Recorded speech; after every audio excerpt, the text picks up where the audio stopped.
harapfa umuntu man, hajya gupfa umuntu n'uryame mu biyutse,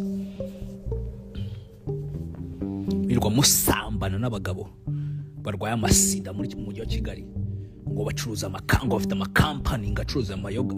Nasone mwese mwaranduye, mwirwa mwanduza abana muri Kigali mwarayanduje, mwagize gute? Nta n'isoni.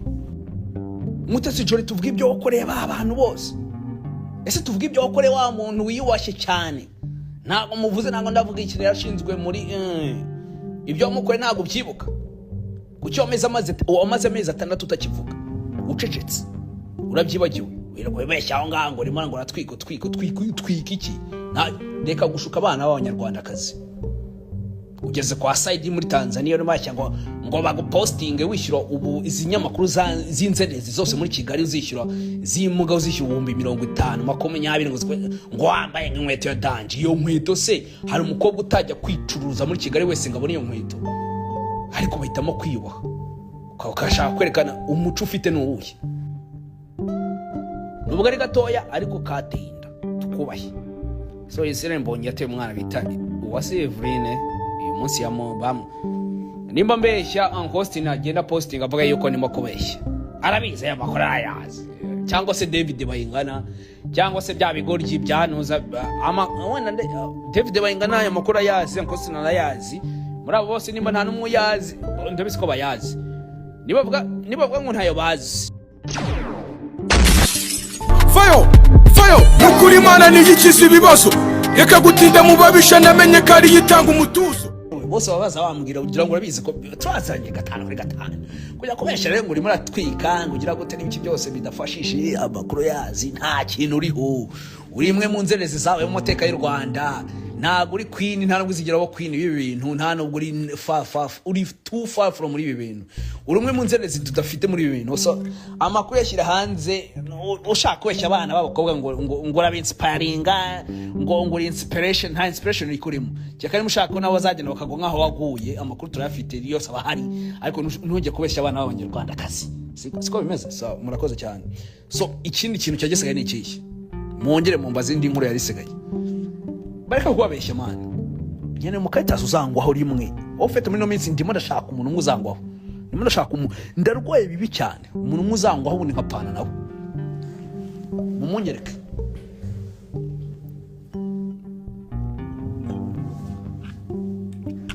bwabo nubwo bukweto babasaba babeshya ngo yegose 1800. Who cares? Urashaka kujya kuba indaya se nawe ngo wemere ko waguze inkweto 1800? 1800 man, wagiye baka ungahura n'umuntu wa muntu ngo basaidi ngo ni Tanzania ngo nabakira bakomeye cyane. Erega ko Yesu we, ese utuvuga ibyawe na Knowless man, tuvuga ibyawe na Knowless, tuvuga ibyabaye byose ugenda bikundisha kuri bande bose, tuvuga ibyabaye hagati yawe no bita Evrine ukora kuri RBA. Evrine wataye umugabo, Evrine wataye umugabo mumushutse mwemwe na Knowless n'abara ari ne Gahongayire, mukamushuka mukamuteza umugabo n'abana, mukavuga ngo nta n'isoni. Evrine agata umugabo n'abana, akaza mwankunda rubyino mwe, izi nkunda rubyino z'indaya zirwa mu mihanda Kigali zibeshya.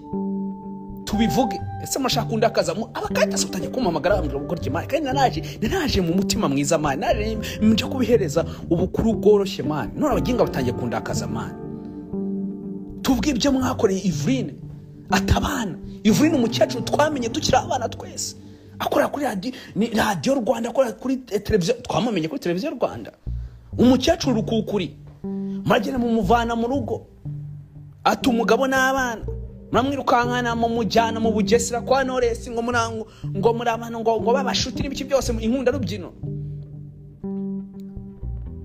Mutesi Jolly, tuvuga ibyo wakoreye abantu bose. Ese tuvuga ibyo wakoreye wa muntu wiyubashye cyane, ntago muvuze, ntago ndavuga ikintu yashinzwe muri ibyo wamukoreye, ntago byibuka. Kuki wamaze amezi 6 utakivuga, ucecetse, urabyibagiwe, wirirwa beshya aho ngaho rimwe ngo ratwiko iki?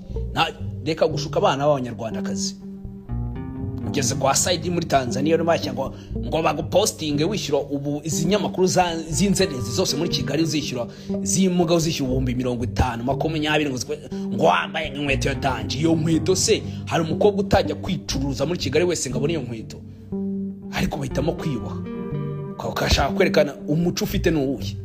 Ko twatoye Miss Rwanda ko banakwibe niwe barakwibiye ntabwo uri Miss Rwanda, ariko twatoye ufite umuco no kwiyubaha, wamaze kubyisho byose wabirangije urimoze ubeshya abanyarwanda, uri nobody mu maso y'abantu. Abantu bose bazigiye mu Nyarwanda nta muntu n'umwe ukubaha. Ujye ubeshya abandi bantu, ubeshya izinzerezi zose ziri mu mihanda, abagushimagiza bakurigata mu kibuno bagira gute, no one cares. Abantu bazigiye mu ntago bakubaha, nabo bakurigata mu kibuno nibagaruka akavuga ati ngo rebe iranzerereza. So stop it nongeye kwiyemera nasone tasi gusa.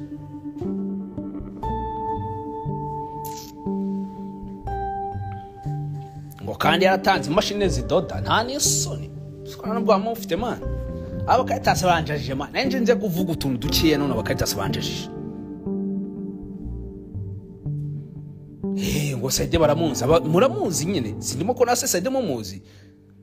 Abantu ngo muramuzi mwese muvuga ko mumuzi. Asone muza kubeshya abantu ngo muratwika ngo muri kumwe n'abandi bose. Nasone muza kubeshya wowe mwe muri biki abantu bose nugiye muko tubazi. Nasone muraza kubeshya 50 20 hehe hose ngo mufite ibibazo murafitwisha. Ubu ngubu naje abafite nimaze iminsi mu bintu byinshi nabihoreye, ariko ngubu naje none ngiye kubirukansa wibaze no mwamaze kubigaragaza, mwamaze kubishyira ku murongo, none twamaze kubibona. Ubu tugiye kubitotora none abanyarwanda bose bareba, bose babyibonere n'amaso yabo, bamenya bo muri bo. Urumva hasoni ngabo basayidi ngo bacuruza ng'imbunda, tukiri kuvuga bacuruza ngamabunda, yewe ngo bacuruza ibiki byose. Umutinganye the trainer nuwo tingana nawe n'umugabo we bose bariyizi. Anyway, nkivuga ibyo ngibyo reka nshishemo akandi kagambo gatoya. Hari umusore umwe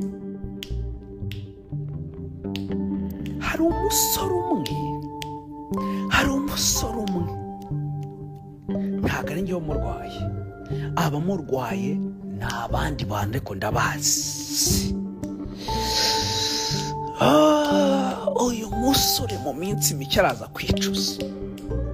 Impamvu mvuga ni ukubera iki? Ni ukubera yuko nzi ko bamurwaye ikintu gikomeye cyane, kandi umuntu we waramurenze ntabwo ajya amenya kukontorora byaramunaniye. Njye ntabwo ngo ndamurwaye kuko ndamutse murwaye ntabwo yarara asinziriye. Gusa ndabizi yuko twinjiye 25 nzabarya karamitima abwira ati gahunda yarangiye ninge yimenye. Ngo numwe mu bantu ngo abavuga gafite amakuru, abavuga ngafite amakuru, ariko buri gahunda tuba tuyizi. Iminsi mike muraza kumva ngo ncwe.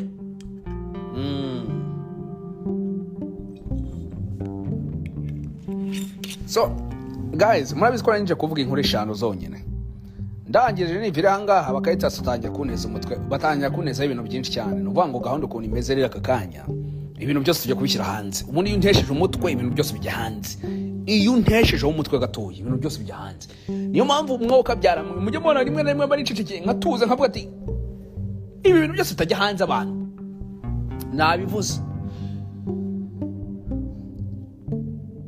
Yoro the Queen yibarutse umwana, afite umwana uyu munsi niwe yibanzeho. Kate Bashabe yibarutse umwana, afite umwana niwe yibanzeho. Mwese rwose musubiro nta mahwa nta kibazo. Ushaka kugirana ikibazo nanjye muri mwebwe avuga yuko ndimo kubeshya, abyandike ku mugaragaro, ubwo nyine ukuri kuzajya hanze. Israel Mbonyi yateye umwana inda, nagara umwana n'umukobwa mukuru. Imana imbabarire. ntago ari nk'aba bandi bose. Israel Mbonyi ateye umukobwa inda mukuru amutera inda. Israel Mbonyi murabizi abandi bose ba Jessica, abandi bose ba Megan, ba Vanessa murabazi bose, twajyaga tubivuga abana bo mu Holandi. Rest in peace Yvan Bravan, bajyaga bati ngo barabyibuka mu Holandi nakana kanga ibintu byabaye cyaje mu Bufaransa, murabyibuka hari igihe kimwe ari umunsi bacagara mu Bufaransa inja mu Holandi, murabyibuka amakuru ngayo ntago turenzaho. Wa mwana muramwibuka nigeze uko wahereza. So ibyo byarangiye haza wo bita man Israel Mbonyi yashatse no reka batiraga story bar. Israel Mbonyi yashatse no gutereta Megan man, Miss Rwanda man, yatese Megan bro, this nigga yatese Megan man. Megan hariya ni Megan bavuga Megan abazi igifaransa nimba ari cyongereza ari biki byose murabizi. Ino nigga urumva Miss Rwanda bro, murabizi babalawo sinjambeshya nta mwanya kubeshya mfitanga ine gasho ya kakabora ikibazo na kakano gatoya kakadashinga. Anyway, ariko nubwo kadashinga tukubahira ko gatera inda, kateye inda finally. Nubwo ari gatoya ariko kateye inda tukubahe. So Israel Mbonyi yateye umwana bita Uwase Evrine uyu munsi nimba mbeshya Ankostina agenda posting avuga yuko nimo kubeshya, arabize amakuru ayazi, cyangwa se David Bayingana, cyangwa se bya bigoryi byanuza wenda David Bayingana aya makuru ayazi, Ankostina arayazi, muri abo bose nimba nta numwe yazi, ndabizi ko bayazi. Nibavuga ngo ntayo bazi, mujye kubaza umuntu bita bya bicucu byo muri 155, mujye ngira ngo mwaramubonye nawe asigaye yitwa muri gym ngo arimo kwitozanya nabo ngo nawe asigatera ibyuma. Niba hakana yuko bose magwakana yuko ibyo bintu atarakuri, yuko umwana Evelyn usigaye yatuye mu nzu Israel Mbonyi yamushakiye. Anyway, by the way, urakoze cyane ubyaye none agafaranga waragafashe, urumva bagende bajye hariya none bavuga ati Dekati Babala arabeshya mwabikaye tase so tukivuga ibyo ngibyo rero igisigaye niki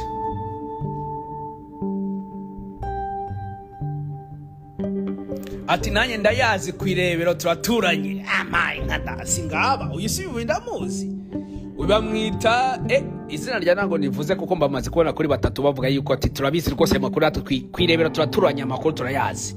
So murakoze cyane abanyarwanda, icyo nabahaye koko icyo nabahaye Israel Mbonyi komeza uririmbe humura ntacyo bizagutwara gospel nkuko abandi bantu baririmba indirimbo z'Imana bagakoma n'ibiki byose, nawe ushaka kuririmba gospel ariko ugakomeza kwikomerera abana man, urumva. Ariko nta byo kubeshya ngo umukozi w'Imana ngo uri imanzi ngo nturakora ibintu uzabeshya abahinda sha bataragera muri Zanzibar. Ino si tuyirimo twagezemo kera cyane, amakuru tuba tuyafite kandi abibwiye kuva kera mwagakumva. So nanjye rero nje kwabwira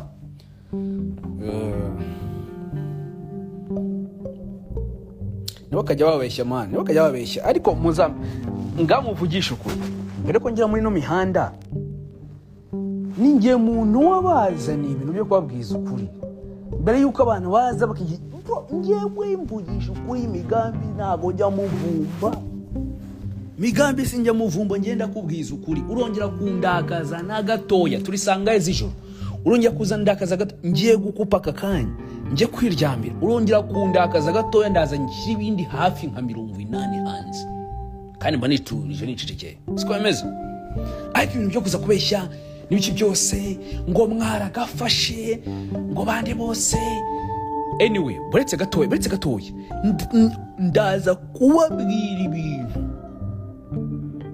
Haraga-kundi k'abagore muri Kigali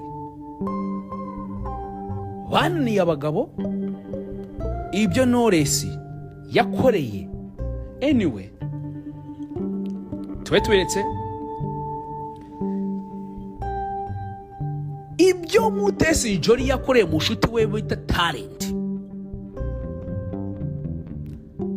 bamutandukanya n'umugabo wari ufite car wash yari ya Nyabugogo n'ibintu bya mu modoka yadiringaga nabyo, bamukora ibintu bitigeze beho nabyo biraza kujya hanze. Sibyo mushaka byose birajya hanze, ibyo birongera ku bindi byose twari dufite. so nuvuga ngo ibintu byo kuza kubeshya mujya mubona ngo muri Dubai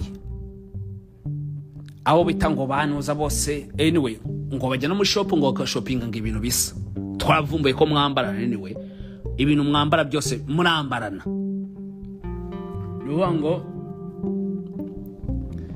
muri so cheap kuri level yuko munambarana ariko nyine ibyo ntaga byo bitureba tureba ibintu yuko mwagiye muri Dubai anyway umugabo man ura musore yambabaje abasore muri no minsi abasore turagiramiwe amugana w'abarundi ibintu bakoreye umuntu w'umusore wari bifitiye akantu k'akaduka ngagiye gushaka icyuki bita talent nabizo rankurikira nushaka umboroke wamboroka utamboroka ibyo nago bindi abanyarakirwa bimbwiye man nirugomba bwira buri munsi ushatse wamboroka cyangwa ugakora unfollow I don't care so talent reka nkubwire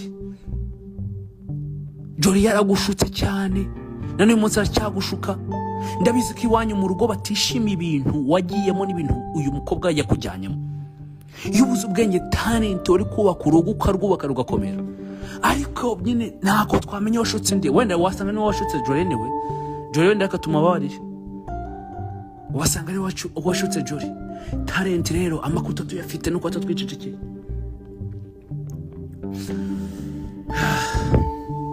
sha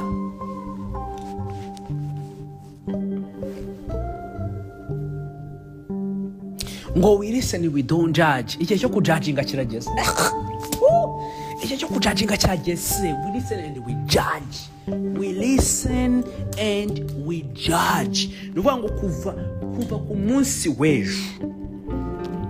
ku munsi w'ejo cyangwa ukurikiye turatangira we listen and we judge turatangira kuriseninga we judge no to judging wallahi igihe kirageze izinzerezi izi mbwija tuzice mu mujyi wa Kigali umujyi wa Kigali zawugize nk'iki nta soni none hari indaya zerutse kurwanira Yesu we zerutse kurwanira nabita ngo bahita ngo iki ahantu ngo ahantu bose ngo bise ngo na ngo baba we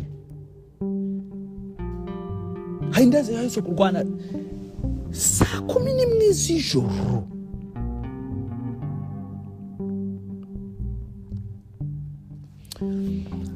simwe mwanyandagaje mumvana mu bitotsi nanibera muri kambivuga byose ngiye kubivuga byose mbivuge byose mumwe okay bamaze kunira umujinya no byarangiye bivuge byose andika ati bivuge byose vuga ati dekati bivuge byose cyangwa shiro emoji y'umuriro washire umuriro cyangwa iyo guseka ubwo nje kubivuga byose noneho ubu ngubu barambe bro murandakaje ndagasa murandakaje nje kubivuga byose nta muntu umwe nsigano nawe bigeze nta numwe nsiga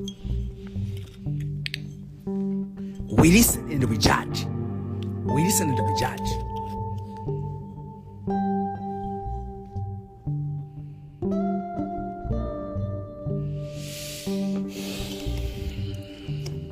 Barandakaje.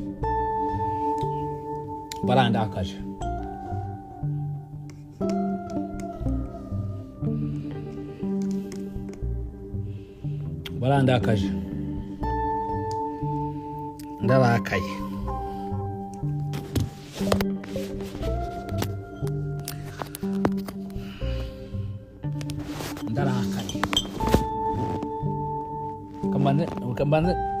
kambanze charging a phone ibone mitanze mu bivuga byose kandi mu bivuga byose none nta sindakabati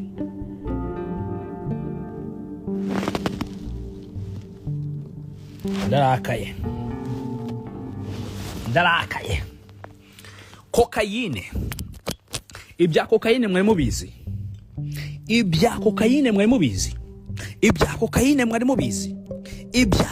mwari mubizi ibintu by'abantu bahostinga ibintu byo guhostinga ngo muri Kigali murabibona byadotse byabaye byinshi cyane muri Kigali ngo byo guhostinga babakecuru bashaje babuza abagabo babuze iki babandi bagiye muri Dubai bakabanyara bakabanya mu kanwa abo bitaga ngo ibyo bita porta putin by porta putin ubwo abo bita ba joxi urumva naho mvuga babagore batewe inda n'izinzererezi z'abatinganyi urumva nazo ngo zagiye guhostinga nago mvuga babandi batawe n'abaraperi ngo bagiye gustinga byose murandakaje nababikiye banga mwandakaje byarangiye ubu ngo nuvuga ngo muretse nkwa amazi nze nkwereka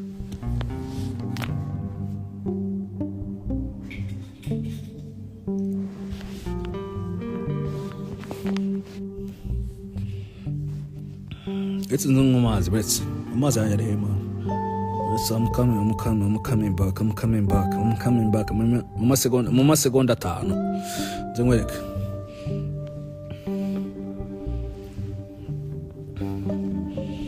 Zengwereke.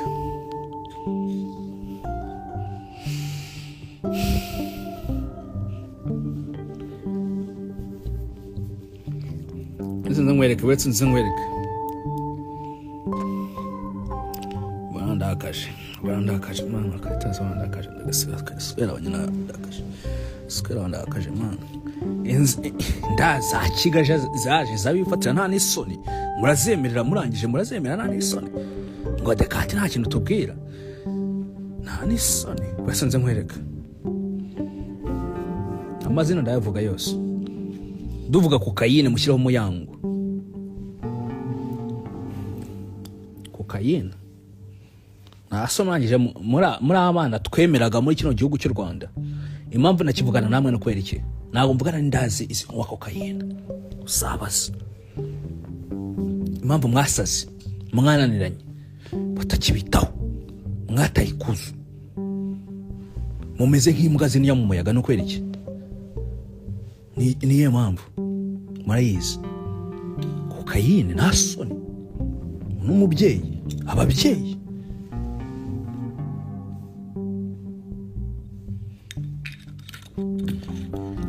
wese ndaje nkwereka baransazije man. Amazi yanjye ari man, ndashaka amazi yanjye nayabuze.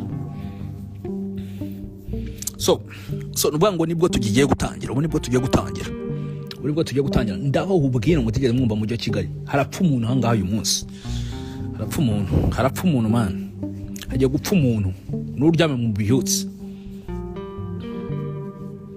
birwa musambana n'abagabo barwaye amasida muri mujyi wa Kigali ngo bacuruza amakango, bafite amakampani ngacuruza amayoga. Nasoni mwese mwaranduye, mwirwa mwanduza abana muri Kigali mwarayanduje, mwagize gute nta n'isoni. Batangiye kumbwira ngo ndekeraho, ntago ndekeraho. Batangiye kunyandikira benshi ngo ndekeraho ngaho. Simwe mazi iminsi mwira ngo dekati ngo ntago duha amakuru. Bya bigabo biba batera amada ngo basinya ama contract nta n'isoni. Umuntu navuze izina uyu munsi ukigera umpamagara kakanya ukambwira ngo dekati ngo ibiki n'ibiki, none ndagaruka mvuga ibintu ntigeze mvuga. Urumva? So barimo bambwira ngo ndekeraho. Marino urakoze cyane. DJ Pius reka kwanduza abana b'abanyarwanda kazi. Ibyo mvuze mbivugira ngaha, nimbuzi umwana w'umunyarwanda kazi numwe ugena na DJ Pius ku bintu byo gucuruza, ibintu byo kwicuruza cyangwa cyo gutya n'ibiki byose ashaka kwitubaza hirya no hino. Umubwete be careful. Hari ahantu barakubaningwe uzicuruza uzabwe ngo dekati ngo zego kutambwe nakubwiye gashino kanyuko ntabwo wanyumvishe. So DJ Marino wowe ibyari kukuba mu minsi ishize nuko wagize amahirwe nuko uwo mwana bamupimishije ku munota wa nyuma agasanga ko nta cyabaye, ariko nyine bose barakuze barakumenya. Ibyari bigiye kukubaho Imana niyo yari ibizi. So nuvuga ngo rero ubwo abo ngani mumvuze bonyine ikintu cyose navuze uyu munsi ngihagazeho, uzaza kukimbaza nzakimusubiza 5 kuri 5. Mwabigoryi mwese mwabibwamwe. So ndangije hanga unshaka mu navuze bose gashaka kunsembura. Apostinga yuko ndimo kubeshya ejo ku munsi w'ejo muzambona saa 12 kuri live ndimo mbereka ibimenyetso byose 100%. Uvuga ko ndimo kubeshya abipostinga avuga ngo ndimo ndabeshya. Ejo saa 12 muzambona live, nzaza mbivuge byose. Nta nubwo ari live. Ejo saa 12 nzabipostinga kuri Instagram yanjye. Uwo navuze wese avuga ngo ndimo ndamubeshyira, umuntu ambwiza ukuri. Murakoze cyane. Asoni murabihora akagena agacece kakituriza akajya mu buzima bwe kituriza mwari goryi mwe mukaza n'ibiki byose. Anyway mu minsi 7 muraza kumva ibintu bidasanzwe hagati ya Pamela na The Ben. mbisubiremo hagati ya Pamela na The Ben mu minsi 7 from now muraza kumva ibintu bidasanzwe. Bahaye iminsi 7 mubare uyu munsi kwa kangahe turi kwa gatatu mu bibare mugere ku iminsi 7 yawe ari kwambara yawe kwa kabiri mu bibare iminsi 7 niyo mbahaye.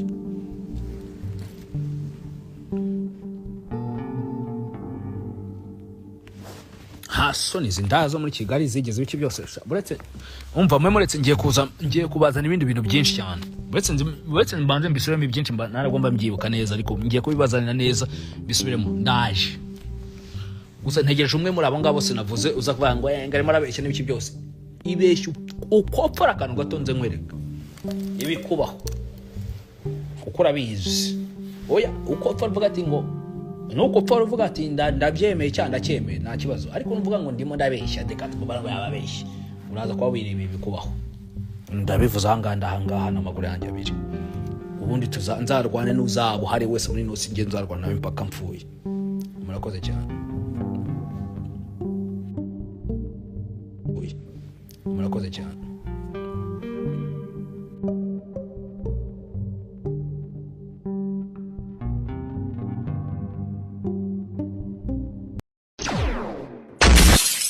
Fayo nukuri Imana niyikiza ibibazo reka gutinda mu babisha namenye ko ari yitanga umutuzo.